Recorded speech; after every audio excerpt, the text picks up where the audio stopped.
Ladies and gentlemen, we have 3 days till deer season. And so what I'm gonna do today is I'm gonna do the last little bit of final prep that we gotta do. I'm gonna climb up in all 4 of our stands, make sure that we have shooting lanes, because opening day I'm gonna head out in the morning and it's gonna be dark and I'm not gonna know what I'm looking at. So we got a double ladder stand right back here. We're gonna check that one first. This is the one that my brother shot a doe out of last October. Shouldn't really be anything I have to do because it's pretty open back there, a lot of grass, but we're gonna climb up, just make sure everything's shored up and ready to go. Got a little handsaw if I need it. But here's the mess that has grown up at the bottom. So I'm gonna do what I can to get rid of all that. This whole area around here is pretty much grown up like this. And the old deer trail that used to travel back behind the stand is no longer there just because so much of this crap has grown up. Maybe when it gets colder and we get frost and everything starts dying off, maybe some of the stuff will open up. I mean, it will open up. Maybe we'll get some better deer trails moving through here.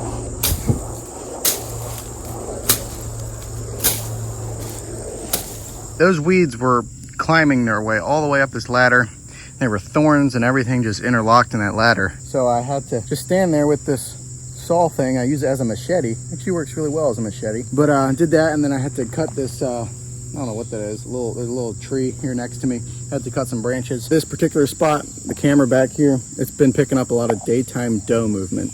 And they've been coming back right here behind this tree stand out in here. So there's a chance that we could probably get some chances at some doe here. Give you a little tour. This is what we're looking at.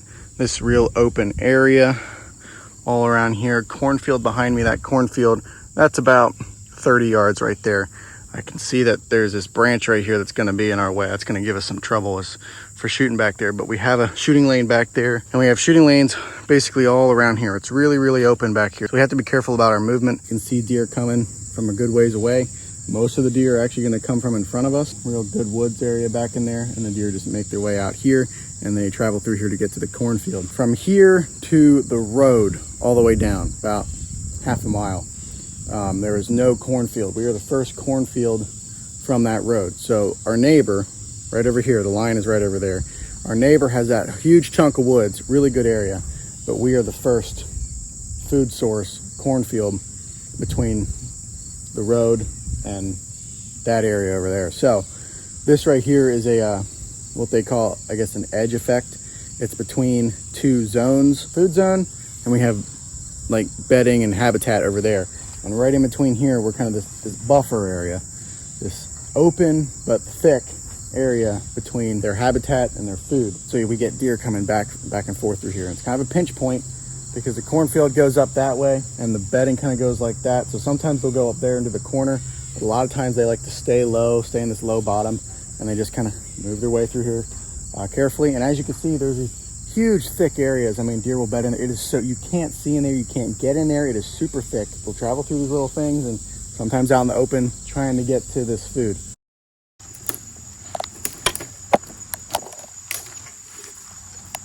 Climbed up in the next stand here. It's kind of the same idea as the last stand. It's an edge effect in a way. Got a cornfield right over here. Then in front of me here, bedding, creek, more bedding, a lot of stuff. So right here, you know, is where we'll catch deer coming straight from bedding. And again, we just catch them in between. I've had food plots here in the past, right over across the creek. Kind of pointless just because there's just this like nice little cornfield tucked back in the woods here. It just made a lot more sense to put the stand right in between where the deer are traveling. Now the other thing is when the corn is up, the deer spend tons of their time in there.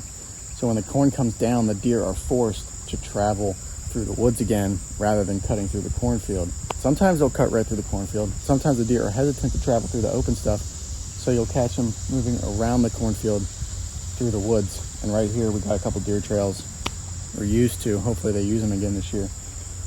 But we can catch deer moving through around the cornfield. And right here is another spot where we can just intercept them, get a good shot. I'm in stand number 3 right now. And this spot, I didn't really give a fair trial last year. I hunted it maybe 3 times. I think 3 times I hunted this stand.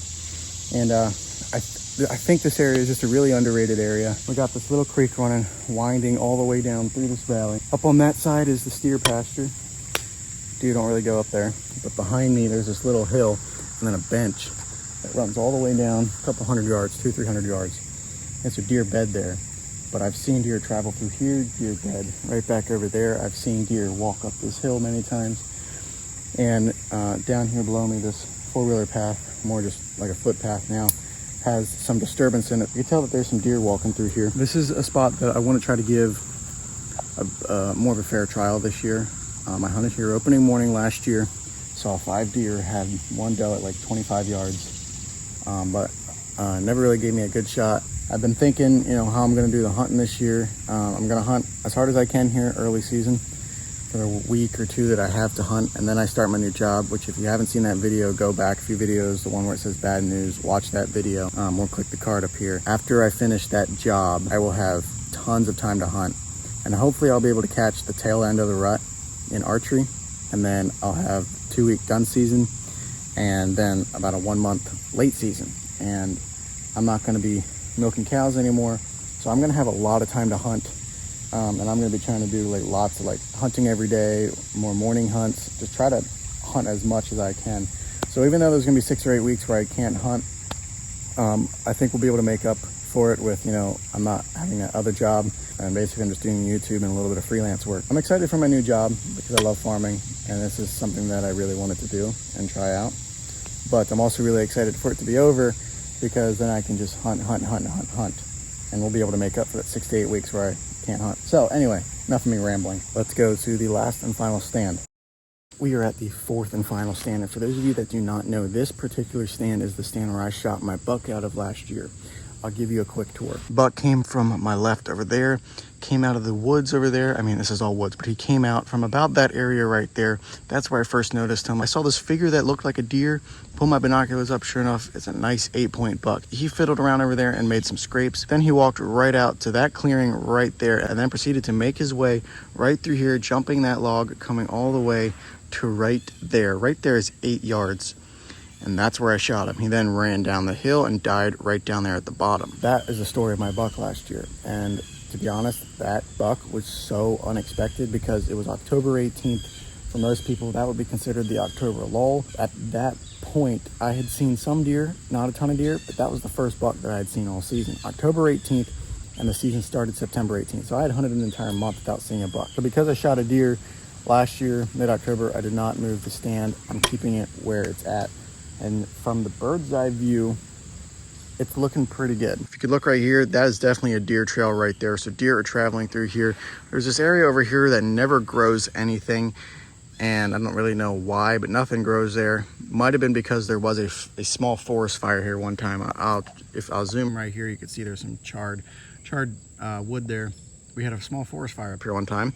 So sometimes deer will come this way, they'll come out of the woods over there. There is a small deer trail right there. And then there's this dirt bike path that my brother made, but that he doesn't really ride anymore, that deer are definitely traveling on. And I have my trail camera on that thing right there. We'll probably sit up here early season, might sit up here Saturday afternoon. I don't know, really depends. That is pretty much everything that I needed to do when it comes to preparation. Yesterday I did all the bow stuff. Bows dialed. Today I got all the stands ready, got everything I needed in my pack. All we need now is a season to come. 3 days left. Hopefully I'll be able to hunt morning and afternoon. I really want to hunt morning though, because I've really grown to enjoy hunting mornings.